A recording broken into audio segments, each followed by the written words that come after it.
Kim Chu palapit na sa taong makakasama niya habang buhay. Tila na nagbigay ng hudyat ang Chinita Princess na nakasama na at nahanap na ang taong makakasama niya habang buhay, na ayon sa kanyang fans sa katauhan ito ni Paolo Avellino. Sa isang segment ng Showtime, bunot na bunot naman ang aktres. Ayon kay Chong, grabe naman yung palapit ka na sa taong makakasama mo habang buhay. Sabay tukso ang ibang host kay Kim. Kiniling naman si Kim at nag-sign of the cross pa ito. Bakit lahat ng maipagdarasal natin maibibigay ng Panginoon sa tamang panahon? Sabi ni Kim with the sign of the cross.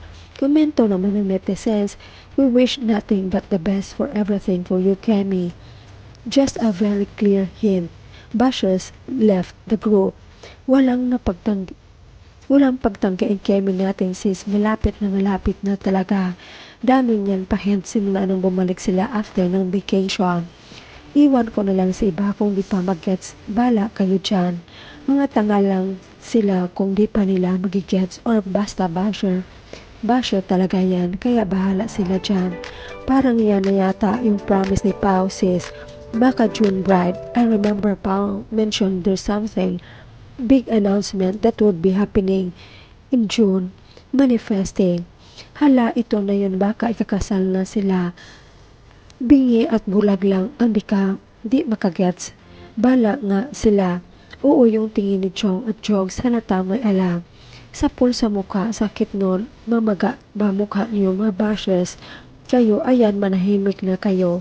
Malapit na ang kasal. Answered prayers ng buong Kim Pao Lanja. God bless Kim Pao forever. Of course, because prayer is a conversation to God, kung anong hiling mo sa Kanya, it will be given because you deserve Him naman. Yes, ang pinaghintay namin malapit na, yung pa-thank you Lord talaga ni Kemi. Ang sagot sa mga bashers at 50-50 na Kim Pao kuno. Yes, on the right time, keep on praying to God and give whatever the best for you. Diyos ko, ihanda ang lechon. Malapit na maglechon, darating na long table ni Kim. Sana nga po Lord, napakabait po ni Idol Kemi, saka na sa hustong edad na mabait na asawa Lord, saka baby Lord ngayong taon. Happy ako para sa inyo Kim and Paolo at sa mga anak ninyo. Happy family, stick together, love, love, love. I love you both. Yan ha, wala nang deny, kilig at dasal na. Malapit na magbunyi ang Kim Pao Lanja. Bingo na. Iwan na lang kung di pa maintindihan yan. Totoo pala na engaged na sila. Thank you Lord sa tamang tao. Binigay si Kim Chu. Grabe si Chong, ini-emphasize talaga ang habang buhay. Tuwang-tuwa ako. May promise si Pao kay MJ yung in-interview sila ni Kemi. Ayusin na raw ni Pao sa year 2026. Di na nag-deny si Kemi.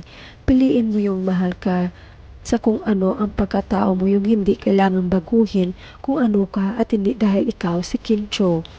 Kung para sa iyo, ibibigay yan sa lalong madaling panahon. Yan prayers namin lahat Kim, matagpuan mo ngayong kabiyak ng puso mo, yung forever love and happiness mo na ibibigay ni Lord. At yun nga, nag-thank you ka na nak. Means dumating na.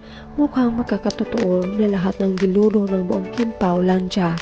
Worth the wait. You prayed for and a lot of us are hoping for it too.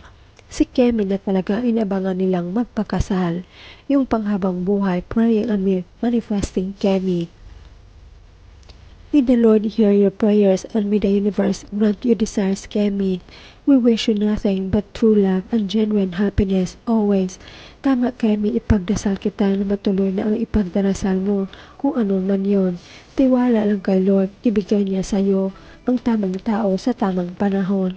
Tiwala lang sa Kanya, huwag niyo nang pansinin ang mga bashers na walang alam.